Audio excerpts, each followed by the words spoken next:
Steve Jobs' beginnings.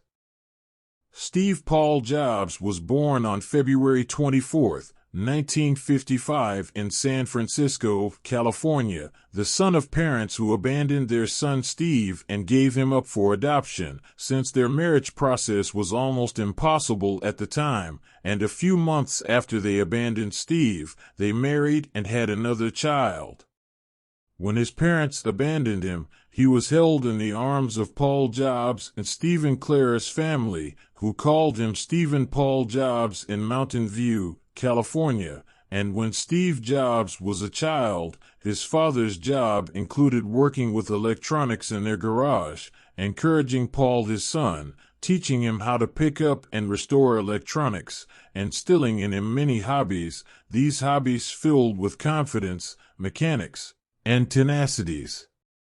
Steve, who has always been a brilliant and innovative thinker, is full of young people, but frustrated by the failure of formal education because he devoted all his energy to electronics. Yet, after a few years, Steve Jobs went on to attend high school that year, 1971. There he met his future partner Steve Wozniak, after high school, from attending UC Berkeley through a friend of Steve. After high school, Steve Jobs attended Reed College in Portland, Oregon, but was short-lived, and was expelled from university 6 months later. In 1974, Steve Jobs found a job as a video game designer in Atari. A few months later, Steve Jobs left Atari to seek spiritual enlightenment in India and wanted to travel to India with the Continental and LSD trials in 1976.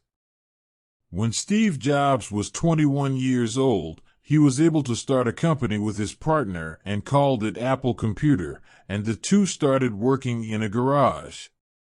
In 1977, Apple released its first mass-produced computer, Apple II. The machine was successful, and Jobs quickly became a millionaire. In fact, they have been able to revolutionize the computer industry by democratizing technology and making smaller, cheaper, smart machines available to all consumers. At the time, his close friend Wozniak introduced a range of easy-to-use personal computers.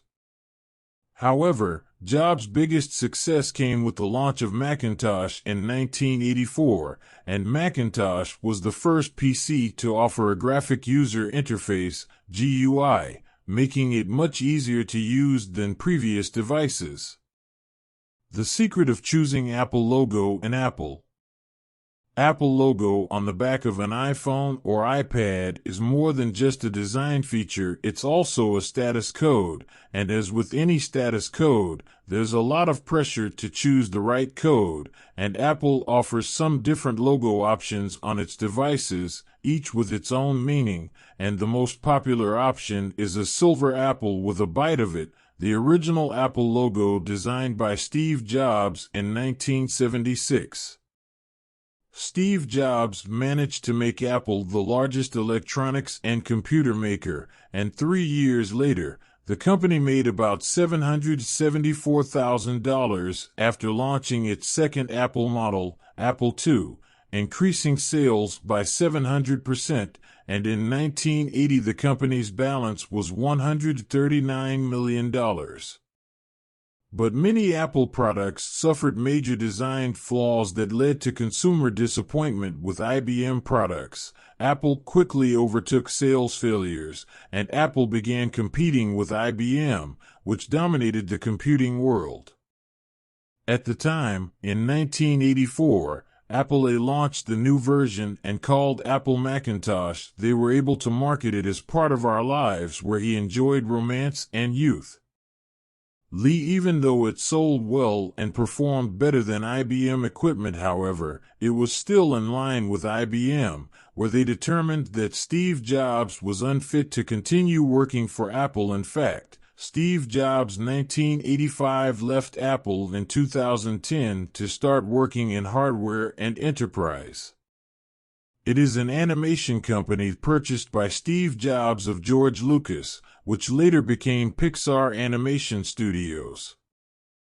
Steve Jobs invested $50 million in the company, which made the hugely popular cartoons, and then merged his studio with Walt Disney in 2006, becoming Walt Disney's largest shareholder at the time. Steve Jobs was a smart guy. He tried many different functions before working at Apple with Steve Wozniak in 1976. By making revolutionary Apple products including iPod and iPad, and many now believe that it was iPhones developed by Steve Jobs, who died in 2011 after a long battle with pancreatic cancer.